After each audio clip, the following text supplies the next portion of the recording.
네, 오늘 본문이 레위기 19장입니다. 레위기 전체를 통틀어 가장 핵심적인 장이라고 이야기할 수도 있고 핵심 구절이 여기 사실 있죠. 그런데 우리가 5절부터 읽느라고 19장 2절을 읽진 않았는데 사실은 레위기 19장 2절이 뭐 레위기 통틀어 가장 핵심적인 구절이라고 해도 과언이 아닙니다. 19장 2절에 너는 이스라엘 자손의 온 회중에게 말하여 이르라 너희는 거룩하라 이는 나 여호와 너희 하나님이 거룩함이니라. 하나님이 거룩하신 분이기 때문에 하나님의 백성이 된 너희들도 당연히 거룩해야 할 것을 하나님은 요구하십니다. 특별히 오늘 이 19장의 전체적인 말씀을 보면은요, 37절까지 있는데 거룩에 대해서 무언가 자세하게 설명하시기보다는 사실은 이웃과의 관계에 있었던 부분을 대단히 많이 강조하는 그런 본문이 있습니다. 그러니까 우리가 거룩을 잘못 생각하면 무언가 점잖고 뭐 좀 천천히 걷고 뭔가 무조건 참고 이런 걸 거룩이라고 생각하기 쉬운데 거룩은 이 하나님의 모습을 닮아가는 것이죠. 그리고 이 하나님의 모습을 닮아가는 데 있어서 이 거룩은 이 히브리어로 카도시라고 하는데 우리가 보통 이제 구별하다라는 뜻이 있는데 이게 원어로는요 잘라내다라는 뜻이 있습니다. 칼로 자르듯이 잘라서 구별되는 거예요. 그러니까 하나님의 백성으로 산다는 것은 이렇게 세상 가운데서 잘라져서 이렇게 하나님께로 오는 것이죠. 그리고 이 거룩은 구별된다는 것인데 무엇으로부터 구별되는가? 바로 세상으로부터 구별된다는 것입니다. 그러니까 세상은 거룩하지 않다는 것을 이렇게 담고 있다는 것입니다. 그리고 이 하나님께서 말씀하시는 거룩은 언제나 관계 가운데 드러납니다. 누가 거룩한 자입니까? 하나님과 관계 맺은 자가 거룩한 자입니다. 여기 19장 2절에서 이렇게 말씀하죠. 너는 이스라엘 자손의 온 회중에게 말하여 이르라. 너희는 거룩하라. 이는 나 여호와 너희 하나님이 거룩함이니라. 그리고 이 하나님은 어떠한 하나님입니까? 애굽에서 종살이할 때 불러내서 하나님의 백성을 삼으시고 하나님이 친히 이들의 왕이 되어주신 그 놀라운 관계가 바로 하나님과 이스라엘의 관계입니다. 우리와 하나님의 관계가 그런 것이죠. 하나님께서는 이 관계 때문에 우리에게 거룩을 요구하시는 것입니다. 하나님과 관계 맺지 못한 자들에 대해서 하나님은 거룩을 요구하시지 않으십니다. 오직 하나님의 백성을 통해서 하나님께서는 거룩을 드러내기 원하시는 것이죠. 그런데 아까 제가 말씀드렸다시피 5절부터 나오는 9절을 보면은요, 이 화목제물에 대해서 나옵니다. 우리가 레위기를 쭉 나누고 있지만 이 화목제물은 특별히 5가지 제사 중에서도 이 파티의 성격, 축제의 성격을 가장 많이 담지하고 있는 것이 바로 이 화목제입니다. 그래서 화목제는요, 제사장에게 남은 것을 주고 제사장의 일부만 주고 나서 나머지는 다 제사를 드리는 번제자가 이 이웃들과 함께 나눕니다. 그리고 그 뜰에서 함께 먹을 수 있는 제사가 이 화목제죠. 그래서 여기 보면 5절 6절에 보십시오. 그러면 이렇게 이야기합니다. 그 제물은 드리는 날과 이튿날에 먹고 셋째 날까지 남았거든 불사르라. 여러분, 짐승을 잡아서 혼자서 그걸 이틀 만에 다 먹는다는 게 쉽지 않습니다. 그럼 이건 당연히 어떻게 하라는 것이죠? 나누라고 하는 것입니다. 함께 나누어 먹으라는 거예요. 이 만약에 3일까지도 놔두게 되면 어떻게 될까요? 욕심 많은 사람들은 3일 동안 나눠서 먹겠죠. 그런데 이틀 만에 그것을 다 소비하라고 하는 것은 하나님께서 가난한 이웃들과 함께 그 은혜를 나누라는 의미가 여기에 담겨 있습니다. 그래서 이 제사를 드릴 때도 하나님께서는 그러한 은혜를 이렇게 여기에 담아두신 것이죠. 그래서 우리는 거룩을 생각할 때 언제나 관계 안에서 생각하는 습관을 들여야 합니다. 내가 거룩하다고 하는 것, 내가 그래도 하나님의 은혜 가운데 거룩한 자가 되었다라고 하는 것은 어떻게 드러날 수 있습니까? 하나님과의 관계를 통해서 드러나고 또 한 가지는 내 이웃과의 관계를 통해서 드러난다는 사실입니다. 예전에 농담 삼아 그런 농담이 이렇게 다녔는데 누가 이제 그 스님이 몇 년 동안 이제 굴에 들어가서 면벽 수행이라는 걸 했다는 거예요. 몇 년 동안 면벽 수행을 했는데 그러고 이제 속세로 내려왔는데 누가 이제 뒤통수를 탁 치면서 누구야? 그러니까 이제 그분이 이렇게 욕을 했다라는 그런 그냥 뭐 이렇게 꾸며낸 이야기겠지만 그런 이야기가 있었는데 그게 뭐냐면 수행을 한다는 것은요, 혼자 한다는 게 아니에요. 사람과 부대낄 때 나의 그 진짜 모습이 드러나는 거죠. 우리도 마찬가지입니다. 우리가 거룩을 이야기할 때 관계를 빼놓고 내가 거룩하다라고 이야기할 수 없다는 것입니다. 여러분, 우리가 거룩한 사람이 되어야 한다고 하나님은 말씀하시는데, 하나님과의 관계를 통해서 그렇게 거룩한 모습이 드러나야 할 뿐만 아니라 우리 이웃과의 관계를 통해서도 그 거룩한 모습이 드러나야 한다고 하나님은 아주 여러 구절을 통해서 말씀하십니다. 여기 보십시오. 9절에 보면은요, 너희가 너희의 땅에서 곡식을 거둘 때 너는 밥 모퉁이까지 다 거두지 말고 내 떨어진 이삭도 줍지 말고. 여러분, 룻기에 보면 나오미를 쫓아왔던 그 룻이 보아스의 그 밭에서 이 이삭 줍기를 하잖아요. 그게 왜 그랬습니까? 하나님께서 신명기에서 이 말씀을 주셨어요. 가난한 이웃들에게 나누어 줄 것을, 그러니까 서로 간에 편한 거죠. 누가 나에게 그것을 이렇게 직접 전해주면 부담스럽겠죠. 받는 것도 한두 번이고요. 여러분, 그런 거 느끼십니까? 누군가에게 계속 부탁을 하기가 일반적인 사람이라면 대단히 어렵습니다. 눈치도 보이고 그 사람이 그것을 다 받아 드린다고 해도 내 편에서 양심상 그게 계속 부탁하는 게 어려운 거예요. 그런데 이러한 제도를 통해서 가난한 이웃들은 눈치 보지 않고 그 추수가 끝난 다음에는 나달들을 그냥 그대로 땅에 두기 때문에 그것을 그냥 가져가서 먹으면 되는 것이죠. 이게 놀라운 하나님의 은혜입니다. 여러분, 그 가난한 사람을 비참하게 만들지 않는 하나님의 방법이에요. 그래서 왜 교회에서도 그런 교회들이 있다고 제가 얘기를 들었어요. 구제헌금을 하는데 구제헌금을 하는 사람은 밝히지 않지만 구제헌금을 받을 사람은 이름을 지정하는 제도가 있대요. 큰 교회에서 그렇게 하더라고요. 그래서 이렇게 서로 알잖아요. 교회 안에서 이렇게 교제하다 보면 아는데 누군가가 좀 어려운 것 같은데 내가 돕고 싶은 거. 그런데 그거를 내가 직접 나서면 이 두 사람의 관계가 도움을 주는 자와 도움을 받는 자로 이렇게 딱 한정지어질 수가 있는 것이죠. 그리고 도움을 받은 사람 입장에서는 물론 감사하겠지만 여러 가지 또 제약이 따르겠죠. 그래서 그런 제도를 두었다고 하더라고요. 그래서 그렇게 받은 사람 입장에서는 누가 준지 모르는 거예요. 그래서 하나님께 또 감사하고 또 공동체에 헌신하고 또 준 사람도 하나님의 이름으로 주는 거니까 자유로운 거죠. 내가 널 도왔다 이렇게 얘기하지 않는 거죠. 그런 차원에서 하나님께서는 이렇게 곡식을 이렇게 추수할 때에도 남겨두도록 하신 것입니다. 이게 모든 관계 안에서 드러나는 것이죠. 여기 10절에도 보십시오. 10절의 말씀도 보시면은요, 내 포도원의 열매를 다 따지 말며 내 포도원에 떨어진 열매도 줍지 말고 가난한 사람과 거류민을 위하여 버려두라. 나는 너희의 하나님 여호와이니라. 여기 보면은요, 이 이웃과의 관계를 말씀하시고 이웃에게 어떻게 사랑을 베풀 것인지에 대해서 자세하게 말씀하신 다음에 마무리는 어떻게 하십니까? 나는 너희의 하나님이라 말씀하십니다. 이게 무슨 뜻입니까? 너희와 내가 관계되었기 때문에 너희는 나의 그 거룩을 드러내야 한다는 것이죠. 그런데 그 거룩을 어떻게 드러냅니까? 우리의 삶을 통해서, 특별히 관계성을 통해서 드러내야 한다는 것을 하나님은 말씀하시는 것입니다. 우리가 많이 힘들죠. 교회에서 부딪히는 사람이 있을 수 있습니다. 우리는 뭐 워낙에 교회가 작고 다 알고 이해하고 용납하니까 그렇지만 이제 뭐 한 50명 정도 되고 뭐 50명까지 안 가더라도 30명쯤만 돼도 뭐 다 사람마다 특성이 다르잖아요. 자라온 환경도 다르고 가치관도 다르고 그렇기 때문에 부딪힐 수 있는 것입니다. 그런데 그 관계를 통해서도 하나님은 하나님의 거룩을 이루어가라고 말씀하시는 것이죠.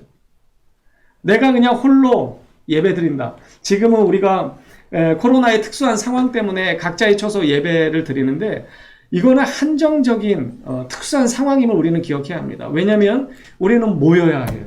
하나님께서는 에클레시아 불러내셨거든요. 세상 가운데서 우리를 불러내셨습니다. 그래서 교회의 이름으로 하나님의 이름으로 모이도록 하셨습니다. 그래서 지금은 우리가 어쩔 수 없이 각자의 처소에서 예배하지만 이것이 예배를 대체할 수는 절대로 없습니다. 우리는 기억해야 합니다. 그래서 많이들 목회자들이 걱정을 해요. 포스트 코로나 어떻게 대처할 것인가? 코로나가 끝난 다음에 어떻게 이 집에서 드렸던 예배에 익숙해진 이 성도들을 교회로 다시금 데려올 수 있을까? 큰 교회 목사님들은 제가 만나봤더니 한 많게는 30%에서 한 20% 정도를 보더라고요. 안 나올 사람들. 코로나가 끝나도 그냥 교회에 이제 안 나올 사람들을 한 30%에서 20%를 보시더라고요. 교회가 큰 교회들은. 그러니까 결국 이 코로나를 통해서 자신의 신앙을 이제 드러내게 돼 있는 것이죠. 네.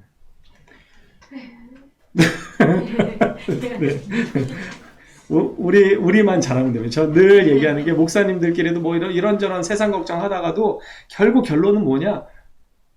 나만 잘하면 됩니다. 나만 하나님 앞에 바로 서고 나만 말씀 앞에 바로 서고 나만 말씀대로 살면 됩니다. 그러면 나를 통해서 하나님의 능력이 드러나게 되는 것이죠. 저와 여러분이 정말 우리 작은 예수교회가 작지만 능력 있는 교회가 됐으면 좋겠어요. 이 모임을 통해서 이 하나님의 말씀의 은혜를 받은 사람들의 그 능력을 통해서 세상 가운데 복음을 드러내고 살아가면 그것을 우리는 맡겨진 사명을 감당하는 것입니다. 자, 여기 그래서 이 이웃과의 관계에 대한 구절이 18절까지 쭉 이어지는 거예요. 그래서 18절에는 이렇게 말씀하십니다. 우리 18절 함께 읽어볼까요? 시작. 원수를 갚지 말며 동포를 원망하지 말며 내 이웃 사랑하기를 내 자신과 같이 사랑하라. 나는 여호와이니라. 여기서도 마무리를 어떻게 하십니까? 나는 너희의 하나님 여호와라 이렇게 말씀하십니다. 참 놀랍죠. 하나님께서는 거룩을 말씀하시는데 하나님과 떼어놓고 말씀하시지 않으시는 거예요. 왜냐하면 이 거룩의 능력은 누구로부터 비롯되냐면 바로 하나님께로부터 비롯됩니다. 그렇기 때문에 다시 말씀드리면 하나님과의 이 1대1의 관계, 이 수직의 관계가 잘못되어 있는 사람들은 이 수평의 이웃과의 관계도 비전이 없습니다. 여러분, 하나님과의 관계가 삐뚤어진 사람이 이웃과의 관계를 잘할 수 있습니까? 불가능한 이야기입니다. 어느 정도까지 할 수 있는지 모르겠습니다. 하지만 정말 위기가 닥쳐올 때는요, 하나님과의 관계 안에 바로 서지 않으면 절대로 이웃과의 관계도 제대로 맺을 수가 없습니다. 왜냐하면 모든 인간은 이기적이고 모든 인간은 타락했습니다. 우리도 마찬가지. 하지만 그럼에도 불구하고 우리를 살리신 그리스도의 능력이 있기 때문에 우리는 십자가의 은혜를 붙잡고 그 이웃과의 관계도 회복하기 위해서 나아가는 것이죠. 자, 하나님께서 분명히 이렇게 말씀하십니다. 여기 15절에도 보면요. 제가 이 15절의 말씀을 듣고 원래도 알았던 말씀이지만 다시금 생각했습니다. 우리 15절의 말씀도 한번 읽어볼게요. 시작. 너희는 재판할 때에 불의를 행하지 말며 가난한 자의 세력 있는 자라고 두둔하지 말고 공의로 사람을 재판할지며. 여러분, 가난한 자라고 편들지 말라는 것입니다. 이것이 하나님의 공의입니다. 우리는 웬만하면 약자 편에 서려고 하는 성향이 있죠. 그런데 재판을 할 때는요, 특별히 그렇게 하지 말라는 거예요. 재판은 무엇입니까? 옳고 그름을 판단하는 거예요. 이 옳고 그름을 판단하는 데 있어서 다른 외부적인 조건이 작용해서는 절대로 안 된다고 하는 것입니다. 만약에 가난한 자라고 해서 힘이 없는 자라고 해서 재판을 할 때 더 유리하게 봐준다면 그것은 공정이 아니라는 거예요. 그건 하나님의 뜻이 아니라는 것입니다. 가난한 자들을 돌보아야 하지만 재판을 하는 데 있어서 옳고 그름을 따지는 데 있어서는 절대로 외적인 조건을 염두에 두지 말라는 것입니다. 이것은 사람을 외모로 취하지 아니하시는 하나님의 그러한 공의로움과 아주 깊은 관계가 있습니다. 우리는 무조건 연약한 자를 편에 서는 것이 의로운 것이라고 착각하는데 절대 그렇지 않다는 것이죠. 세력 있는 자라고 해서 편들지도 않아야 하지만 가난한 자, 없는 자라고 해서 무조건 그의 편을 들어서는 안 된다는 사실입니다. 언제나 우리는 하나님의 편에 서서 하나님의 말씀의 잣대로 모든 상황을 분별할 수 있는 지혜가 있어야 하는 것이죠. 요즘 참 어렵죠. 세상이 어렵습니다. 또 얼마 전에도 영국인가요? 어디 프랑스인가요? 그 교회예요. 교회 학교에서 교회 유치원인데 엄청 유명한 사립 유치원이래요, 거기가. 그런데 거기서 이 학교 공지에 뭐가 떴었냐면 엄마 아빠라는 단어를 사용하지 않도록 이렇게. 왜 그랬을까요? 인도주의적인 차원으로 그랬다는 거예요. 왜냐하면 편부모 가정도 많고 거기까지는 괜찮아요. 그런데 동성 가정, 젠더 가정들이요, 이제 입양을 시작한 거예요. 그러니까 프랑스나 이런 데서는 이제 동성애를 합법화했기 때문에, 그 동성애를 합법화했다는 건 뭡니까? 가정으로 인정하는 거예요. 그러니까 이들도 충분히 입양을 할 수 있는 거예요. 그래서 입양을 해서 키우고 있는 거예요. 그리고 이 사립 유치원은 어마어마하게 돈이 많이 드는 곳이에요. 그러니까 나름 세상에서는 성공한 사람들이나 보낼 수 있는 곳이죠. 그렇기 때문에 그 사람들의 어떠한 그 기득권을 무시할 수 없는 거예요. 그래서 교회라고 하는 곳에서, 교회의 유치원이라고 하는 곳에서 엄마 아빠라는 단어를 사용하지 말고 어른이라고 부르자. 그래가지고 이게 이슈가 되다 보니까 지금 뭐 그거는 사실은 뭐 교사들끼리 나눴던 이야기입니다라고 이제 변명을 하고 이렇게 하는데, 여러분 이렇게 무서운 세상을 우리가 살아가고 있습니다. 여러분 이때 하나님의 말씀의 기준이 없으면요, 우리는 좋은 게 좋은 거다 이렇게 넘어갈 수 있어요. 지금 외국에서는요, 이 청소년들 지금 이 외국 청소년들 뭐 이렇게 설문조사를 해보니까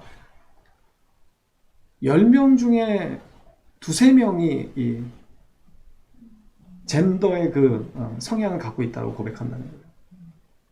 그러니까 조금 더 지나면 어떻게 될까요?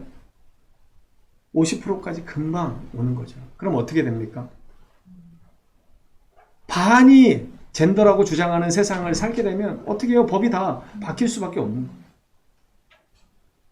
그때, 그래서 지금도 세상은 기독교를 가장 격렬하게 비판하고 비난하고 이 기독교를 말살하지 못해서 안달이 나 있는 겁니다. 왜냐하면 기독교만이 참된 진리를 주장할 수 있는 거예요.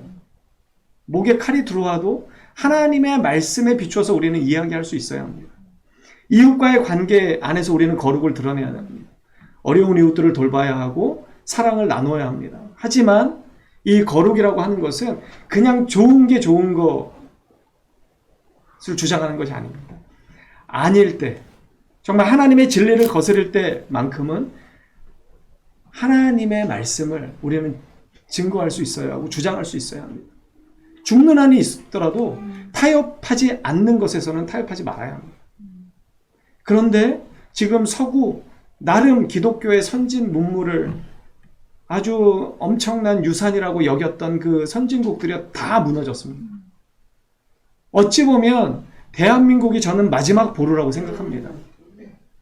선교사를 가장 많이 파송하는 아시아의 이 작은 나라가 저는 마지막 보루가 될 수 있을 거라고 생각합니다. 얘기가 다른 데로 조금 지나갔는데, 그만큼 여러분 제 오늘 설교의 제목이 공평한 저울과 추입니다. 이 공평한 저울과 추라는 것은요, 중심을 잡아야 한다는 거예요. 세상이 그렇게 흘러가니까 받아들여야 된다, 그렇게 해서는 안 된다는 것입니다. 하나님 뭐라고 말씀하셨습니까? 가난한 자라고 편들지 말라는 거예요. 힘센 자라고 편들지도 말지만 가난한 자라고 편들지 말라는 거예요. 이건 무엇입니까? 정말 공평하라는 거예요. 기준이 있어야 한다는 거죠. 여러분, 이 공평한 추와 저울은 뭘 얘기합니까? 무게중심이 0점 조준에 맞춰 있어야 한다는 거예요. 그런데 이 공평하지 않은 저울은 어떻게 된 거예요? 한쪽으로 기울어져요. 그래서 아무리 무게를 재도 계속해서 삐뚤어질 수밖에 없는 거예요. 그래서 공정한 거래가 불가능한 것이 바로 공평한 저울이 아닌 것입니다. 한쪽으로 치우쳐진 저울과 추, 이것은 공정한 세상, 공평한 세상을, 하나님이 원하시는 세상을 절대로 만들 수 없는 것이 바로 이 공평한 저울과 추를 우리는 추구해야 한다는 것이죠. 그것이 무게중심이 흔들린다면 그때부터는 가능성이 없어지는 것입니다. 그러면서 오늘 우리 그 중간 부분에 보면 또 추수할 때, 열매를 추수할 때도요, 5년 동안 기다리라고 말씀하십니다. 3년 동안 이방인들이 한 것이기 때문에 내버려 두고 과수를 얻을 때 5년 동안 기다리라는 거예요. 여러분, 5년 동안 기다리는 것이 쉬울까요? 절대로 쉽지 않습니다. 이 5년을 어떻게 버틸 수 있습니까? 믿음 있는 자는 인내하는 것입니다. 여러분, 어찌 보면 저는 지금 이 코로나 2년째, 횟수로 벌써 2년째 접어든 이 코로나의 상황이 어찌 보면 이 추수할 과수가 있음에도 불구하고 하나님의 말씀 때문에 거두지 않는 것과 같은 상황이라고 보여집니다. 그런데 누구는 과수를 따먹을 수 있습니다. 못 참겠다는 거죠. 이대로는 못 참겠다는 거예요. 그런데 누구는 기다립니다. 굶어 죽을 것 같지만 기다립니다. 여러분 창세기에 보면 그 야곱의 형 에서가 어떻게 장자의 권한을 팥죽 한 그릇에 팝니까? 내가 죽게 되었다라고 그가 고백합니다. 에서가요, 내가 죽게 되었다 이렇게 고백해요. 에서가 정말 죽게 되었습니까? 배고플지 모르겠습니다. 곧 쓰러질 것 같은 그러한 어떤 허기를 느꼈는지 모르겠습니다. 하지만 에서는 절대로 죽지 않았습니다. 죽을 만한 상황이 아니었습니다. 여러분 세상은 우리를 그렇게 속입니다. 상황에 매몰되면 무서운 것이 무엇이냐면요, 하나님의 이 시각으로 바라보지를 못하는 거예요. 거기에 그냥 매몰돼서 정말 내가 죽을 것 같은 거예요. 하지만 하나님은 살아계십니다. 눈을 들어 우리는 하나님을 바라봐야 합니다. 여러분 우리가 33절부터 읽었는데 여기도 마찬가지죠. 거류민에 대해서 어떻게 우리가 대해야 되는지 하나님이 말씀하십니다. 여기 34절에도 보면요, 너희와 함께 있는 거류민을 너희 중에서 낳은 자같이 여기며, 여러분 나그네를요 내가 낳은 자, 친자식처럼 여기라는 거예요. 이게 참 쉽지 않습니다. 저희가 한때 입양도 생각해보고 뭐 그랬는데 저희는 뭐 사정이 여의치 않아서 경제적으로 별로 능력이 없어서 실행에 못 옮겼지만, 근데 제가 마음에 그 입양을 생각할 때 그런 부담이 있었어요. 내가 정말 내가 낳은 자식처럼 사랑할 수 있을까? 저는 물음표더라고요. 제가 자신이 없더라고요. 제가 목사인데도 불구하고 정말 내가 낳은 아이랑 똑같이 대할 수 있을까? 모르겠어요. 상황이 그렇게 되면 제가 더 많이 노력을 할지는 모르겠지만 제 스스로에게 한 질문에 대해서는 제가 답을 못 하겠더라고요. 물론 그것 때문에 못한 건 아닙니다. 경제적으로 어렵기 때문에 저희는 자격이 안 되더라고요. 네, 그렇게 34절은 그렇게 또 말씀합니다. 애굽 땅에서 거류민이 너희도 되었었기 때문에 역지사지하라는 것이죠. 너희가 어떠한 상황에서 하나님의 구원의 은혜를 받았는가 생각하라는 거예요. 이런 그 복음서에 보면 그 말씀이 있잖아요. 1만 달란트 빚진 자가 있는데 1만 달란트 빚을 탕감해 주었더니 100데나리온, 정말 비교가 되지 않는 그 빚을 갚지 않는다고 그 자기의 이웃, 자기의 친구를 멱살을 잡아가지고 법정에 끌고 가잖아요. 그게 우리를 향한 하나님의 고발이었거든요. 너희의 모습이 이와 같다는 거예요. 너희는 저주받아 마땅한 죄인들인데, 지옥불에 떨어져 죽을 죄인들인데 예수 십자가의 복음의 은혜로 구원을 받았음에도 불구하고 하나님의 사랑을 드러내지 못한다는 거죠. 너무나 답답한 것이죠. 여러분 우리는 이 거룩해야 하는데요. 저는 제가 이 19장을 쭉 묵상하고 연구하면서 보니까 이 거룩은 다른 이름으로 말하자면 사랑이라는 생각이 들었습니다. 거룩은 사랑이라는 또 다른 이름인 것 같습니다. 왜냐하면 하나님이 우리에게 그 사랑을 주셨기 때문이죠. 그리고 거룩이라는 이름은 결국 사랑을 통해서 드러납니다. 하나님의 거룩이 우리를 향하신 사랑을 통해서 드러났듯이 우리 또한 마찬가지죠. 하나님을 향한 사랑을 통해서 우리의 거룩을 드러내야 하고, 이웃과의 관계, 이 이웃을 사랑함을 통해서 우리는 하나님의 이 거룩을 또 드러내야 합니다. 어떤 분들은 이렇게 질문할 수 있을 것 같아요. 근데 내 이웃 중에는 정말 이상한 이웃이 많이 있습니다. 내가 아무리 노력해도 도저히 개선될 수가 없습니다. 그럼에도 우리가 노력해야 하지만 그게 안 될 때는요, 피하면 됩니다. 그 사람과 막 대거리를 하고 그 사람하고 싸우고 그럴 필요가 없는 거죠. 우리가 할 수 있는 최선의 방법을 찾아야 합니다. 그래서 우리는 기도해야 하는 것이죠. 저는 그런 경험을 많이 했습니다. 어떤 문제 앞에 주님을 의지하고 기도하다 보면 주님께서 어떤 한 아이디어를 주세요. 그럼 그 아이디어가 문제를 해결하는 열쇠일 때가 되게 많았습니다. 기도할 때 그런 아이디어를 많이 주시더라고요. 여러분들도 그 이웃과의 어려운 문제들, 또 살아가면서 당하는 여러 가지 그 환난들 앞에서 주님 앞에 기도하셨으면 좋겠습니다. 주님께서 반드시 피할 길을 주실 것입니다. 어찌됐든 여기 마지막에 이 부분만 좀 살펴볼게요. 36절입니다. 공평한 저울과 공평한 추와 공평한 에바와 공평한 흰을 사용하라. 여러분, 공정한 저울을 사용하라는 거예요. 기울어진 저울을 절대로 사용하지 말라는 것입니다.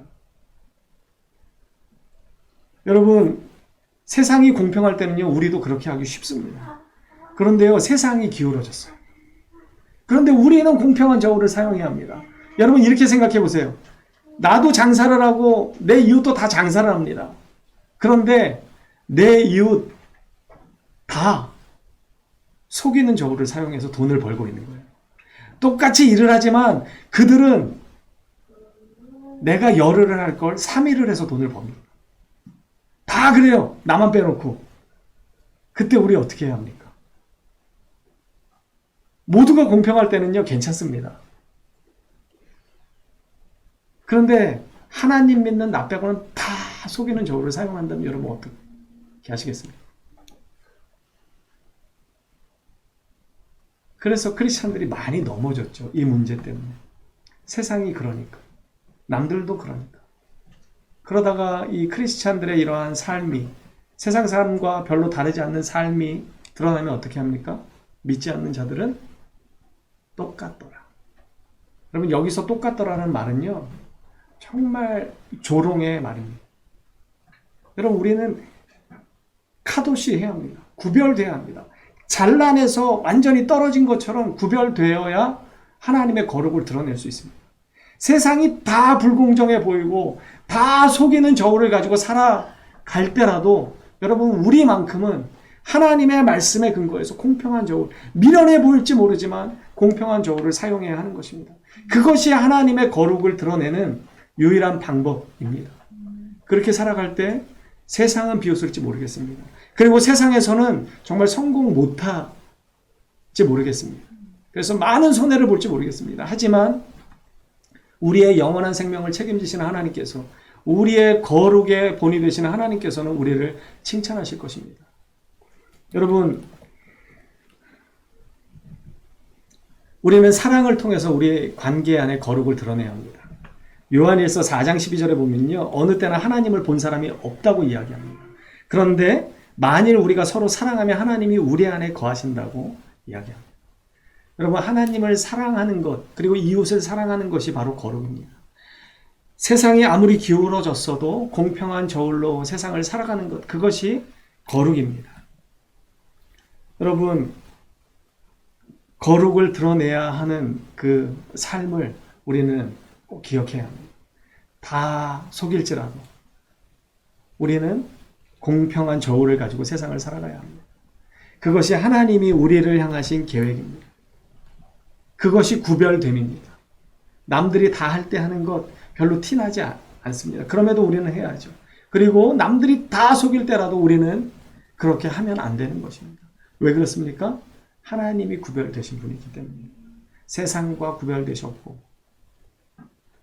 욕된 것과 구별되셨고, 거짓된 것과 구별되셨고, 속이는 것과 구별되신 하나님이시기 때문에 우리는 오직 하나님의 이 거룩을 따라서 공평한 저울과 추로 우리의 이웃을 더 뜨겁게 사랑하는 그런 은혜가 있게 되기를 간절히 소망합니다.